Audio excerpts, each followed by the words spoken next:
कल हम लोग जो कर रहे थे वो शायद मेजरमेंट्स एंड यूनिट्स के बारे में देखा था। ठीक है, उसी को आगे बढ़ाते हैं थोड़ा सा और जल्दी से देख लेते हैं कुछ और चीज़ें इससे रिलेटेड। ये थोड़ा सा कलर को लेकर के प्रॉब्लम हो रही है यहाँ पर। चलो ठीक है जी। अच्छा, जैसे हम लोग कुछ एक में देखते हैं हमारे पास, जैसे यूनिट्स की जब हम बात करें तो लाइट ईयर आपने देखा था क्या है, what is light year. Light year में हम क्या नापते हैं, लाइट ईयर क्या था, किस पर्पस के लिए यूज़ करते थे हम लोग लाइट ईयर। कल पढ़ा था, मैं थोड़ा सा टेस्ट ले रहा हूँ हल्का सा आपका कि आपने जो पढ़ा है कल वो याद है या। सेलेस्टियल बॉडीज़ का डिस्टेंस नापने के लिए हम लोग लाइट ईयर यूज़ करते हैं। ठीक है, इसमें हमने ये देख लिया था कि इसमें नंबर ऑफ किलोमीटर्स कितने होते हैं और इसमें कितने मीटर्स होते हैं, ये सब चीज़ हम लोगों ने कल देख लिया था। इलेक्ट्रिकल रेजिस्टिविटी की बात हो रही थी कल, एक इलेक्ट्रिकल रेजिस्टिविटी। ये सब क्वेश्चन जो है इंपॉर्टेंट है, कभी ना कभी किसी न किसी साल में पूछे हुए, तो ध्यान रखना आप इसको। इलेक्ट्रिकल रेजिस्टिविटी की बात करते हैं। हमने रेजिस्टेंस पढ़ा था ना, रेजिस्टिविटी और रेजिस्टेंस के बीच में क्या होता है, रेजिस्टिविटी को हम लोग रिप्रेजेंट करते हैं, इसको रो कहते हैं।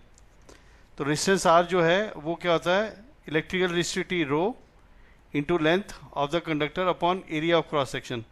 एरिया ऑफ क्रॉस सेक्शन किसको कहते हैं, ये जो आपको एरिया दिखाई दे रहा है ना, जिसको मैं अब यहाँ पर ये करूँगा, ये सामने जो आपको, इसको area of cross section A कहते हैं और लेंथ इसको कहते हैं, ये जो जितनी लंबाई है इसकी कंडक्टर की। तो आर इज, इनके बीच में रिलेशन क्या होता है, एक R is equal to rho L upon A. Rho electrical resistivity है, तो रो जो है वो क्या हो जाएगा, आप देखो ओम, आर की यूनिट क्या होती है, आर ए अपॉन एल आ जाएगा। तो आर क्या होता है, ओम होता है, और एरिया में क्या होता है, metre square divided by metre. ठीक है, तो यहाँ पर आपका आ जाएगा ओम इंटू मीटर। तो रेजिस्टिविटी जो सी है that is equal to ohm into metre, ये ध्यान रखना आपने। Electrical resistivity is ohm into metre.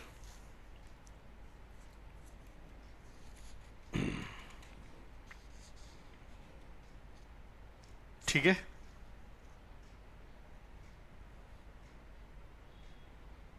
कोई दिक्कत तो नहीं है, सबको समझ में आती है बातें। अच्छा, जैसे हम हीट की यूनिट कहते हैं, अभी हम लोग क्योंकि यूनिट्स के कर रहे हैं चैप्टर, हीट की यूनिट क्या होती है। देखो, हीट को जब भी आप नापते हैं या मेजर करते हैं, किस में करते हैं, कैलोरी में करते हैं। ठीक है, कैलोरी या जूल्स में, कैलोरी और जूल्स। ठीक है, अब एक कैलोरी कितने के बराबर होती है, 1 कैलोरी, सी एल लिखते हैं, इज इक्वल टू 4.18 जूल्स। ये रिलेशनशिप है, आपको ध्यान रखना है। ठीक है, 1 calorie is equal to 4.18 joules. 1 kilo calorie कितने के बराबर हो जाएगी, 1 kilo calorie is equal to 14180 joules. ये इंपॉर्टेंट है रिलेशन, इसको ध्यान रखना है, पूछा हुआ है। मतलब 1 किलो कैलोरी 4.180 किलो जूल्स भी लिख सकते हैं आप इसको।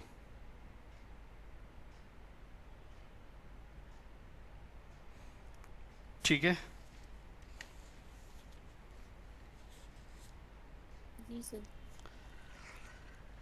चलो कुछ एक यूनिट्स के बारे में भी ध्यान रखना है। जैसे हम लोग बात करते हैं क्यूसेक, क्यूसेक क्या है, ये यूनिट होती है। क्यूसेक किसको वाटर कहते हैं, ये वाटर के rate of flow, rate of flow of water, पानी के बहाव की रेट ऑफ फ्लो। ठीक है, rate of flow of water, इसका मतलब होता है क्यूबिक फीट पर सेकेंड। क्यूसेक है, SEC, इसका मतलब होता है क्यूबिक फीट। जरा पेन ऐसे ही काम कर रहा है इसमें, क्यूबिक, थोड़ा एडजस्ट करना, क्यूबिक फीट पर सेकेंड, इसको क्यूसेक कहते हैं। तो आपसे क्वेश्चन जैसे एक बार कभी उत्तराखंड पीसीएस में पहले आया हुआ कि what is measured in cusec, cusec में किसको नापते हैं, ठीक है, what is measured in cusec, cusec में किस चीज़ को नापा जाता है। तो ऑप्शन आपको दिए हुए हैं, ऑप्शन दिए हुए हैं कि purity of water, flow of water, depth of water या क्वांटिटी ऑफ वाटर। तो इनमें से क्या हो जाएगा? Flow of water. Yes obviously flow of water. तो फ्लो ऑफ वाटर को क्यूसेक में देखते हैं, क्यूबिक फीट पर सेकेंड, ठीक है। अब ऐसे ही एक और ध्यान रखना कि जो ओजोन लेयर होती है ना, ओजोन लेयर कहाँ पर मिलती है? ये हमारी अर्थ है, अर्थ के लगभग 10 किलोमीटर से 12 किलोमीटर तक का जो एरिया होता है हमारे यहाँ से जहाँ आप रह रहे हैं, इससे लगभग 10 से 12 किलोमीटर का एरिया जो सा, इसको कहते हैं ट्रोपोस्फेयर। क्या कहते हैं? ट्रोपोस्फेयर। ट्रोपोस्फेयर, यहाँ पे थोड़ा पेन काम नहीं कर रहा तो आप थोड़ा एडजस्ट कर लेना इसको, ट्रोपोस्फेयर कहते हैं। और फिर यहाँ से अगला जो सा है उसे कहते हैं थर्मोस्फेयर। आप लोगों ने ज्योग्राफी में पढ़ा होगा, जिन्होंने नहीं पढ़ा उन्हें पढ़ा दिया जाएगा अभी। इसे कहते हैं थर्मोस्फेयर। तो थर्मोस्फेयर का अर्थ से डिस्टेंस कितना होता है? लगभग 50 किलोमीटर। कितना होता है? 50 किलोमीटर। इसी में एक लेयर होती है जिसको कहते हैं हम ओजोन। क्या कहते हैं? Ozone layer. ओजोन लेयर कहाँ पर मिलती है? थर्मोस्फेयर पे मिलती है। मतलब अर्थ की सरफेस से 20 से लेकर 30-35 किलोमीटर तक, यहाँ पर ओजोन गैस होती है, ठीक है। ओजोन गैस जो है सन से आने वाले अल्ट्रावायलेट रेडिएशंस को कम करती है, ओजोन। तो ओजोन गैस होती है यहाँ पर जो मिलती है, ध्यान रखना, O3।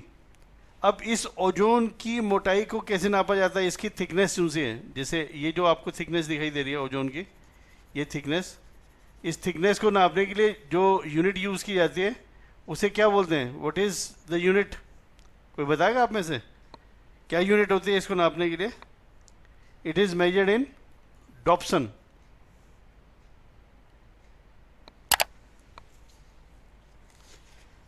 तो ये क्वेश्चन भी एक बार उत्तराखंड पीसीएस में पूछा हुआ है कि Dobson unit is use for the measurement of, किस चीज़ की थिकनेस के लिए यूज़ किया जाता है?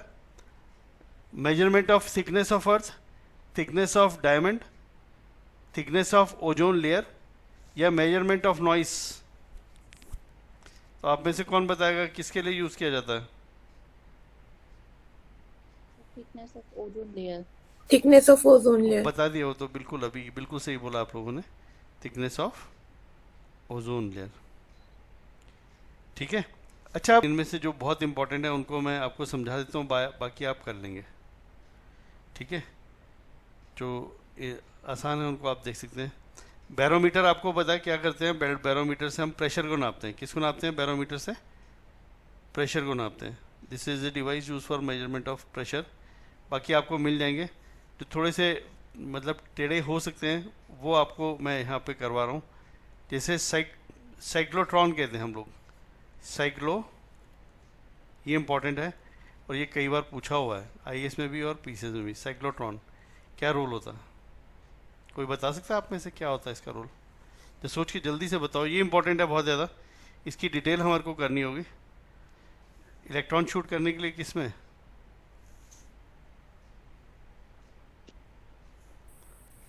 ठीक है, बताओ बताओ, बहुत सही। इलेक्ट्रॉन्स बेसिकली देखो, साइक्लोट्रॉन जो है वो इलेक्ट्रॉन को शूट नहीं करेगा, ध्यान रखना। जो हमारे न्यूक्लियर रिएक्टर्स होते हैं, जरा ध्यान से समझना, इससे आपका पक्का एक क्वेश्चन मिल सकता है, मतलब बहुत ज़्यादा है ये, लगभग हर साल इस पे या जो भी आपको मैं बताने जा रहा हूँ इस पर बेस्ड एक ना एक क्वेश्चन कहीं ना कहीं से घुमा फिरा के पूछ लिया जाता है, इसीलिए मैं आपको इसको डिटेल में बता रहा हूँ, ठीक है। मैं इसे इसके ऊपर या इसके मतलब ऊपर बेस्ड क्वेश्चन में कई बार देख चुका हूँ हर पेपर के अंदर, तो इसको मैं पूरी डिटेल में ही आपको बता रहा हूँ, इसलिए ध्यान से समझिएगा। जो समझ ना आए इसको आप पूछ भी लेना, इसके पूरे चांसेस हैं इसके ऊपर क्वेश्चन पूछा जा सकता है। साइक्लोट्रॉन पैसे होता क्या है पहले देखो। साइक्लोट्रॉन बेसिकली एक ऐसा ऑपरेटस होता है, ठीक है, जो चार्ज पार्टिकल्स जो से हैं उनको एक्सेलरेट करता है, चार्ज पार्टिकल्स को एक्सेलरेट करता है, ठीक है। तो पहले तो आप समझ लो कि क्या accelerate cyclotron accelerates the charged particles.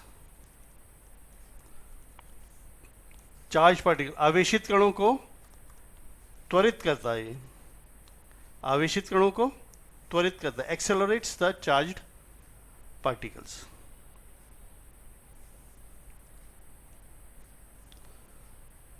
इसी थिकनेस पढ़ानी पड़ेगी लगता है।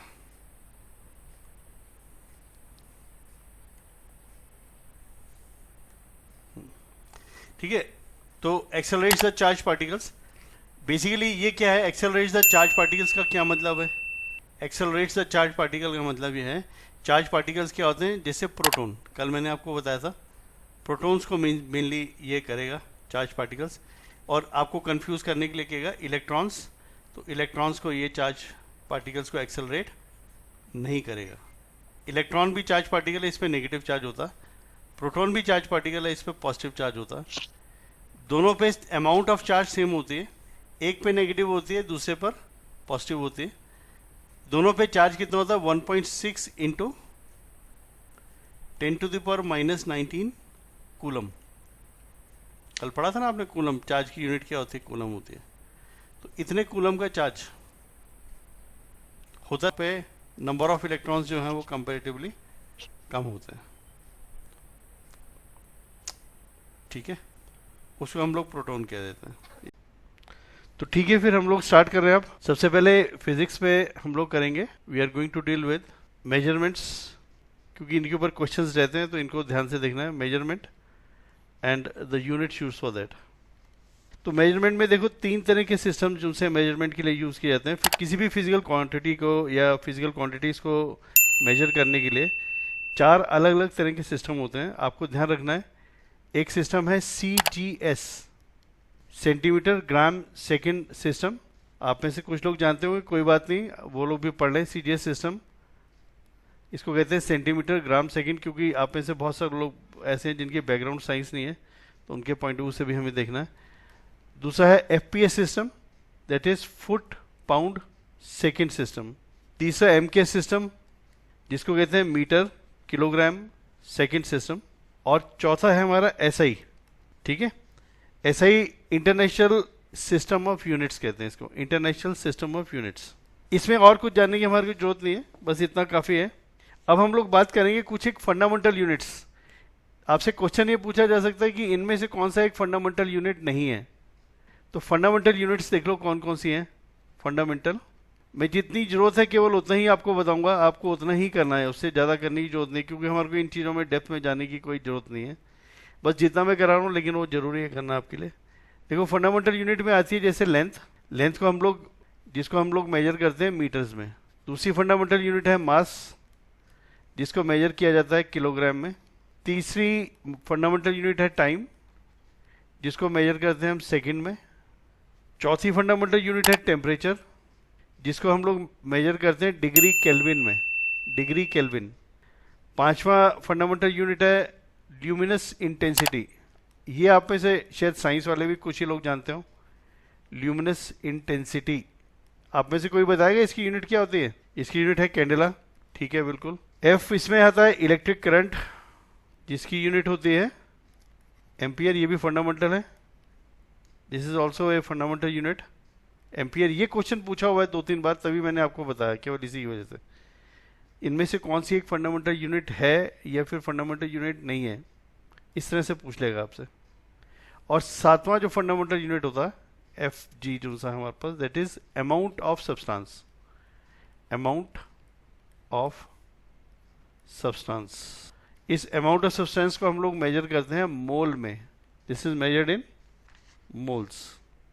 तो इसको आप जल्दी से नोट कर लीजिए। अच्छा, अब कुछ एक ध्यान रखना, हमारे पास डेराइव्ड यूनिट्स भी होती हैं, डेराइव्ड यूनिट्स। ठीक है, ये जो 7 बेस यूनिट्स हैं ना, जो अभी हमने ऊपर लिखी हैं, जिसको इंटरनेशनल सिस्टम ऑफ यूनिट्स में डिफाइन किया गया है, उनको स्पेसिफाई किया गया है। तो ये जो 7 बेस यूनिट्स हैं, इनसे कुछ एक यूनिट्स और डेराइव की जाती हैं, मतलब निकाली जाती हैं। ठीक है, आपको उनके बारे में ध्यान रखना है। जैसे ये भी क्वेश्चन पूछा जा सकता है कि फ्रीक्वेंसी की यूनिट क्या है? फ्रीक्वेंसी की यूनिट होती है हर्ट्स, या इसको पर सेकंड भी कहते हैं, पर सेकंड। फोर्स की यूनिट है न्यूटन, इसको किलोग्राम मीटर पर सेकंड स्क्वायर से भी आप रिप्रेजेंट कर सकते हैं। इसी तरह से होता है एक मोमेंटम की जो यूनिट है दैट इज किलोग्राम मीटर पर सेकंड, किलोग्राम मीटर पर सेकंड। प्रेशर, या आप इसको न्यूटन सेकंड भी कह सकते हैं, ठीक है, आप चाहें तो इसको न्यूटन सेकंड भी कह सकते हैं मोमेंटम को। प्रेशर वो डेराइव कर सकते हैं आप यहाँ पर। प्रेशर या स्ट्रेस एक ही है इनका, प्रेशर या स्ट्रेस होता है force per unit area, force upon area, ठीक है।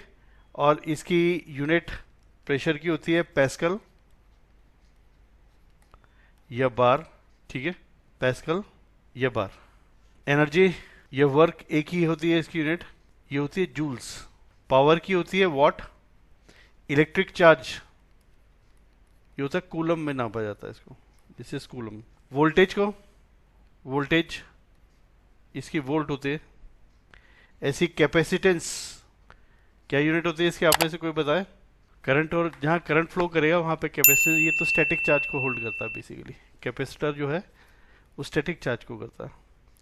So this is basically capacitance होता है, capacitance is Q is equal to CV होता है ना, this is Q upon V, ठीक है। कैपेसिटेंस को C से रिप्रेजेंट अगर आप करेंगे, this is Q upon V। इसकी यूनिट क्या होती है? इसकी यूनिट होती है फैरेड। फैरेड बहुत बड़ी यूनिट होती है, सो इसको माइक्रो फैरेड्स में रिप्रेजेंट करते हैं हम लोग, ठीक है। एक फैरेड के अंदर कितने माइक्रो फैरेड होंगे? 10⁶ माइक्रो फैरेड, MF कह सकते हैं हम इसको। क्योंकि फैरेड बहुत बड़ी यूनिट होती है तो इसको किस में रिप्रेजेंट करते हैं हम लोग? माइक्रो फैरेड में करते हैं। तो एक माइक्रो फैरेड कितने के बराबर हो जाएगा? 10⁻⁻6 farad. Therefore 1 micro farad is equal to 10⁻⁻6 farad. 10⁻⁻6 है, ये कैपेसिटेंस है। कैपेसिटेंस को थोड़ा समझ भी लेते हैं, ये थोड़ा सा इंपॉर्टेंट है। कैपेसिटेंस हर इलेक्ट्रॉनिक डिवाइस के अंदर यूज होता है। आपका कोई भी इलेक्ट्रॉनिक डिवाइस, आपके घर में पंखा लगा होगा, आपके घर में फ्रिज है, आपके कंप्यूटर्स हैं, कोई भी चीज़, सब में कैपेसिटर जो है वो लगा रहता है। बेसिकली कैपेसिटर जो सा है, आपको एक बात ध्यान रखना है हमेशा, this holds electrostatic potential energy. Capacitor के अंदर ऐसे दो प्लेट्स होती हैं, पैरेलल प्लेट्स होती हैं, ठीक है। अलग अलग टाइप के कैपेसिटर्स होते हैं, लेकिन हम लोग यहाँ पे पैरेलल प्लेट कैपेसिटर की बात करते हैं। तो उसमें दो मेटल की प्लेट्स होंगी। क्या होंगी? दो मेटल की प्लेट्स होंगी, ठीक है। It is a device consisting of 2 parallel metal plates. Metal की दो प्लेट्स होंगी, इसमें दो धात्विक प्लेटें होंगी जो आपस में एक दूसरे के ऊपर रखी जाती हैं, सामने रखी जाती हैं। एक को हम लोग इसको इलेक्ट्रिक चार्ज से जोड़ते हैं, मान लिया एक सेल से जोड़ दिया हमने इसको, ठीक है।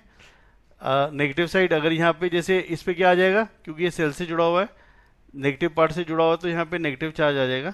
और इसमें बाई इंडक्शन दूसरी साइड पे क्या आता है? पॉजिटिव चार्ज आ जाता है। और इनके बीच में एनर्जी स्टोर होती है, एनर्जी इनके बीच में होती है। इस एनर्जी को कहते हैं इलेक्ट्रोस्टैटिक पोटेंशियल एनर्जी। तो अभी आपको यहाँ पर जो ध्यान रखना है वो ध्यान रखना है कि कैपेसिटेंस जो सा है that holds electrostatic potential energy. क्या होल्ड करता है? इलेक्ट्रोस्टैटिक पोटेंशियल एनर्जी, ठीक है। इलेक्ट्रोस्टैटिक पोटेंशियल एनर्जी को होल्ड करता है। कई लोग कहेंगे कि ये चार्ज को होल्ड करता है, तो आपको कंफ्यूज करेगा कि चार्ज को भी करता है, और वो आपके ऑप्शन में डाल देगा चार्ज को होल्ड करता है और इलेक्ट्रोस्टैटिक पोटेंशियल एनर्जी को करता है। तो आपको ध्यान रखना है कि अगर आपको ऑप्शन दिया हुआ है कि कैपेसिटर का मेन काम क्या होता है, तो ऑप्शन में उसने दिया कि it holds the charge, it holds the electrostatic potential energy. तो इस केस के अंदर अगर दोनों दिए हुए हैं, चार्ज और इलेक्ट्रोस्टैटिक पोटेंशियल एनर्जी दोनों दिया हुआ है, तो आपका ऑप्शन क्या होगा? Electrostatic potential energy. लेकिन इन केस अगर उसने आपको ऑप्शन में इलेक्ट्रोस्टैटिक पोटेंशियल एनर्जी नहीं दिया हुआ, तब उस केस में आप चार्ज चुनेंगे। आप इसका मेन जो रोल है that is holding up the electrostatic potential energy. Capacitance बहुत इंपॉर्टेंट डिवाइस है, इसके ऊपर आपसे क्वेश्चन पूछा जा सकता है। इसके जितनी भी हमने करी इनमें सबसे इंपॉर्टेंट यही है। इसके बाद नेक्स्ट आता है इलेक्ट्रिक रेजिस्टेंस। कोई बताएगा रेजिस्टेंस क्या होता है? इलेक्ट्रिक रेजिस्टेंस क्या होगा और इसकी यूनिट क्या होगी? इलेक्ट्रिक रेजिस्टेंस की यूनिट होती है ओम, सिंबल से रिप्रेजेंट करते हैं, ओम होती है। और इलेक्ट्रिकल रेजिस्टेंस क्या होता है? बेसिकली आपको ये ध्यान रखना है कि जिस समय करंट फ्लो करता है किसी भी कंडक्टर में से, ये हमारा एक कंडक्टर है, और कंडक्टर जो सा वो किसका बना होता है? कंडक्टर बना होता है, this consist of sea of atoms. Sea of मतलब समुद्र होता है उसमें एटम का, सी ऑफ एटम्स कहते हैं यहाँ पर। हर एटम के साथ में क्या होता है, वो पॉजिटिवली चार्ज होता है और उसके साथ में एक इलेक्ट्रॉन अटैच होता है। इनको फ्री इलेक्ट्रॉन्स कहते हैं। पॉजिटिव हर एटम और उसके साथ में क्या होगा, एक ऐसे ये सारा इस तरह से रहेगा। एक एटम के अंदर कितने होते हैं, मतलब एक जैसे आपने 1 मीटर लेंथ लिया तो उसमें कितने इलेक्ट्रॉन्स होंगे, बहुत सारे होंगे। हम उसकी गिनती कैसे करेंगे, जैसे आपने 1 किलोग्राम वेट लिया, आयरन है, आयरन का जो मॉलिक्यूलर वेट है वो कितना होता है, ध्यान रखना 56 होता है। तो इसके 1 मोल, अभी आपने मोल पढ़ा था ना, मोल किसको रिप्रेजेंट करता है, अमाउंट ऑफ सब्सटेंस। तो 1 मोल के अंदर कितने एटम्स हो जाएंगे, 6.03 इंटू 10⁻23 डिवाइडेड बाय 56, मतलब इतने एटम्स होंगे 1 किलो लोहे के अंदर। 1 किलो लोहे के अंदर कितने एटम्स होंगे, 6.03 इंटू 10⁻23 डिवाइडेड बाय 56, इतने एटम्स होंगे। अब क्योंकि जितने एटम्स हैं उतने ही इलेक्ट्रॉन्स हैं, हर एटम के साथ में क्या होता है, मेटल के अंदर एक फ्री इलेक्ट्रॉन होता है, फ्री इलेक्ट्रॉन होता है, तो इतने ही इलेक्ट्रॉन्स भी होंगे। तो इलेक्ट्रॉनों की संख्या भी कितनी होगी, जरा ध्यान देना इस बात पे। ये आपको किताबों में मिलेगा नहीं, और या मिलेगा तो आपको समझ में नहीं आएगा वो, अगर साइंस मतलब आपने बहुत डेप्थ से नहीं पढ़ी हुई है पहले से। यहाँ तक कि इस चीज़ में कई साइंस के स्टूडेंट्स भी कच्चा खा जाएंगे, तो आपको ध्यान से सुनना इस बात को। 1 मोल के अंदर कितने इलेक्ट्रॉन्स होंगे, 6.03 इंटू 10⁻23 डिवाइडेड बाय 56, इतने इलेक्ट्रॉन्स होंगे। और ये इलेक्ट्रॉन्स फ्री इलेक्ट्रॉन्स होंगे। ये इलेक्ट्रॉन्स क्या होंगे, फ्री इलेक्ट्रॉन्स होंगे, जो which are free for the movement of current. Basically current, जब इलेक्ट्रॉन अपनी जगह से एक जगह से दूसरी जगह पर मूव करते हैं, इलेक्ट्रॉन पे नेगेटिव चार्ज रहता है, और इलेक्ट्रॉन जब एक जगह से दूसरी जगह पर जाते हैं, इलेक्ट्रॉन्स का जब मूवमेंट होता है एक जगह से दूसरी जगह पर, तो उससे क्या बनता है, इलेक्ट्रिक करंट बनता है, इलेक्ट्रिक करंट बनता है। और जब ये इलेक्ट्रॉन अपनी जगह पे इकट्ठे रहते हैं, एक जगह पर गुच्छा बनाकर बैठे रहते हैं, वहाँ पर क्या होता है, मतलब वहाँ पे वो केवल पोटेंशियल जनरेट करते हैं। लेकिन जब इलेक्ट्रॉन्स की मूवमेंट होती है तो उसमें इलेक्ट्रिक करंट प्रोड्यूस होता है। ठीक है, तो अभी आपको ये ध्यान रखना है कि जितने भी फ्री इलेक्ट्रॉन्स हैं, जब किसी कंडक्टर पे हम लोग पोटेंशियल डिफरेंस लगाते हैं, पोटेंशियल डिफरेंस का मतलब एक साइड पे हमने पॉजिटिव चार्ज लगा दिया और दूसरी तरफ हमने नेगेटिव चार्ज लगा दिया, तो क्या हो गया, एक पोटेंशियल डिफरेंस पैदा हो गया उसमें। तो इस पोटेंशियल डिफरेंस की वजह से क्या होता है, इलेक्ट्रॉन्स कहाँ से कहाँ मूव करेंगे, high potential to low potential वाले एरिया के अंदर चलना शुरू करेंगे। मतलब जहाँ पे पॉजिटिव है उसकी तरफ मूव करना शुरू करेगा इलेक्ट्रॉन। तो जैसे यहाँ पे पॉजिटिव चार्ज लगाया आपने, यहाँ पे पॉजिटिविटी दी उसे, तो इलेक्ट्रॉन्स का मूवमेंट ऐसे होगा। ठीक है, electrons always move from low potential to high potential, क्योंकि इलेक्ट्रॉन का पोटेंशियल खुद क्या होता है, लो होता है, नेगेटिव चार्ज होता है ना, तो नेगेटिव को लो बोलते हैं और पॉजिटिव चार्ज को क्या बोलते हैं, हाई पोटेंशियल। अब एक बात ध्यान रखना, यहाँ पर आपको एक चीज ध्यान रखना है कि यहाँ पर जो एटम के लेवल के ऊपर फंडामेंटल जो है पार्टिकल, वो केवल इलेक्ट्रॉन है। पॉजिटिव चार्ज किसके ऊपर होता है, केवल प्रोटॉन पे होता है। ठीक है, प्रोटॉन किसको कहते हैं, प्रोटॉन तो होता है एटम के अंदर, उसके न्यूक्लियस के अंदर, यहाँ पे प्रोटॉन बैठे रहते हैं न्यूट्रॉन्स के साथ में, वो इससे बाहर तो आ ही नहीं सकते। इलेक्ट्रॉन में चारों तरफ चक्कर जो काट रहे हैं वो क्या है, वो तो इलेक्ट्रॉन्स ही हैं। एटम्स के अंदर जो चक्कर काट रहे हैं चारों तरफ, वो क्या होते हैं, इलेक्ट्रॉन होते हैं। तो बेसिकली जो प्रोटॉन है वो तो न्यूक्लियस से बाहर आ ही नहीं सकता, तो पॉजिटिव चार्ज जैसी कोई चीज होती नहीं है, ध्यान रखना। हम पॉजिटिव उसे मानते हैं जहां पर नंबर ऑफ इलेक्ट्रॉन्स लेस होते हैं। जहां पर नंबर ऑफ इलेक्ट्रॉन्स लेस होते हैं उसे कहते हैं हाई पोटेंशियल। जहां पर नंबर ऑफ प्रोटॉन्स का कंसंट्रेशन ज्यादा होता है उसे कहते हैं लो पोटेंशियल। जहां पर नंबर ऑफ इलेक्ट्रॉन्स ज्यादा होंगे, जिस इलाके में नंबर ऑफ इलेक्ट्रॉन्स ज्यादा है, उसे क्या बोलेंगे, ये लो पोटेंशियल हो जाएगा। जहां पर ज्यादा इलेक्ट्रॉन्स होंगे, जहां पर लेस होंगे, where they are less in number, उसको हम लोग कहते हैं हाई पोटेंशियल।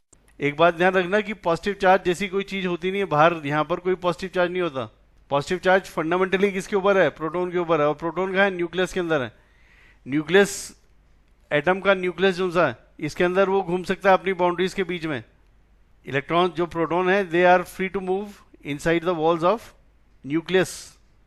ठीक है, तो न्यूक्लियस के अंदर ही वो मूव कर सकता है, बाहर नहीं निकल पाएगा। वो बाहर निकलने के लिए उसको इंतजार करना पड़ता है। जैसे यूरेनियम का जो एक यूरेनियम 235 है, उसके एक प्रोटॉन को अगर अपने आप से बाहर आना है तो it will have to wait for approximately 1 billion years.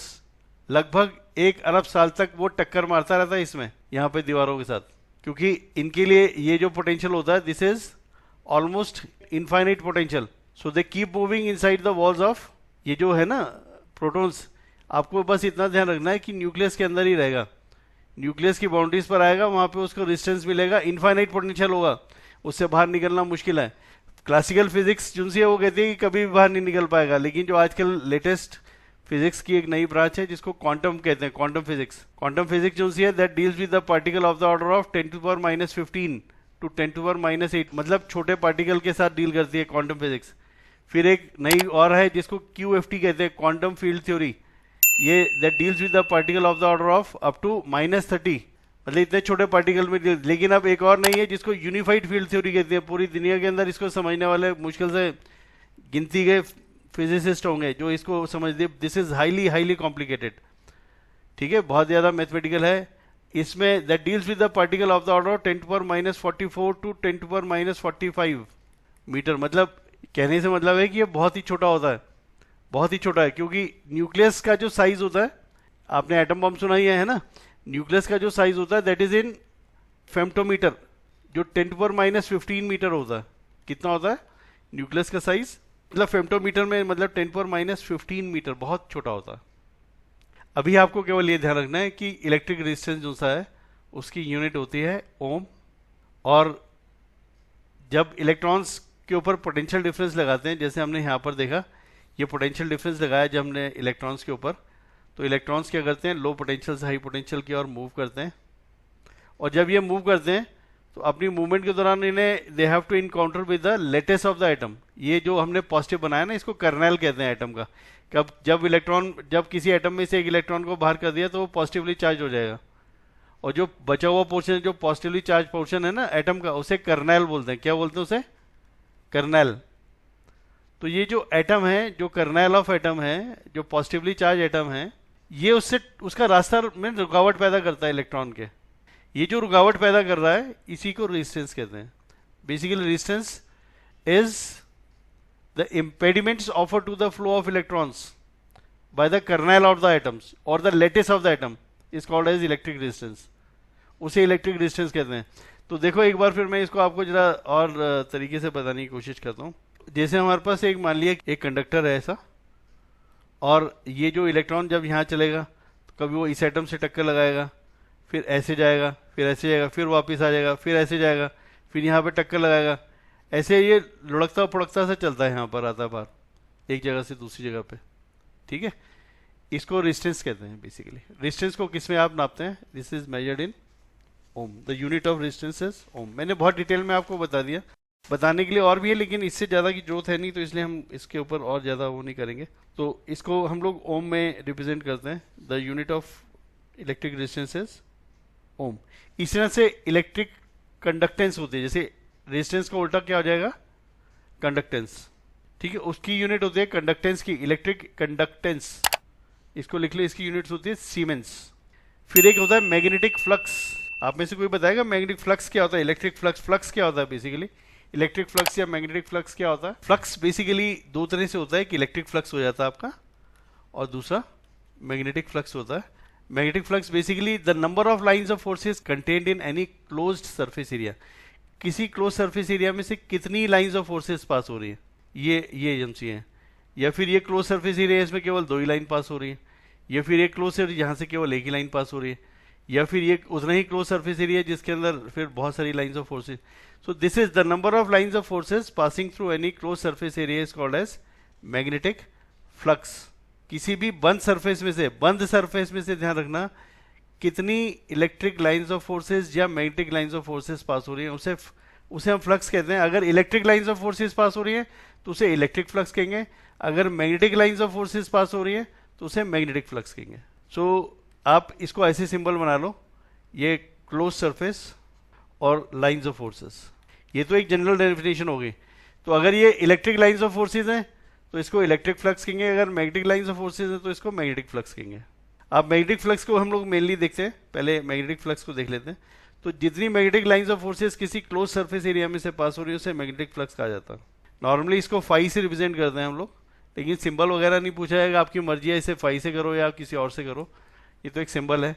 तो इसलिए ये तो नहीं पूछा जाएगा कि किससे रिप्रेजेंट करते हैं, क्योंकि ये नोटेशन है, ये मतलब इसमें कोई बात नहीं है। तो मैग्नेटिक लाइंस ऑफ फोर्सेस कितनी पास हो रही है, किसी से कहते हैं magnetic flux. Electric lines of forces कितनी पास हो रही है, उसे कहते हैं इलेक्ट्रिक फ्लक्स।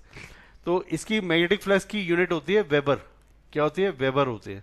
एक बात और ध्यान रखना, वेबर होती है। अब इलेक्ट्रिक लाइंस ऑफ फोर्सेस और मैग्नेटिक लाइंस ऑफ फोर्सेस में क्या डिफरेंस होता है? इलेक्ट्रिक, आप इसको जल्दी से लिख लेना, लाइंस ऑफ फोर्सेस और magnetic lines of forces. Electric lines of forces they always move in a straight line, और मैग्नेटिक लाइंस ऑफ फोर्सेस हमेशा क्या करते हैं? क्लोज सरफेस में चलते हैं। तो मैग्नेटिक लाइंस ऑफ फोर्सेस हमेशा कैसे चलते हैं? Outside the magnet they always move from north pole to south pole. ये नॉर्थ से साउथ की तरफ चलेंगी, नॉर्थ से साउथ की तरफ चलेंगी ऐसे। तो मैग्नेटिक लाइंस ऑफ फोर्स हमेशा कैसे चलेंगी? ऐसे चलेंगी।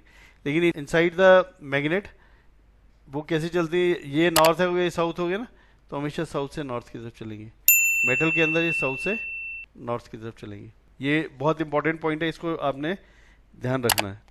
मेटल के बाहर हवा में दो अगर ऐसे रखे हुए हैं ना हमारे पास मेटल, तो हमेशा नॉर्थ पोल से साउथ पोल की तरफ चलेंगी बाहर।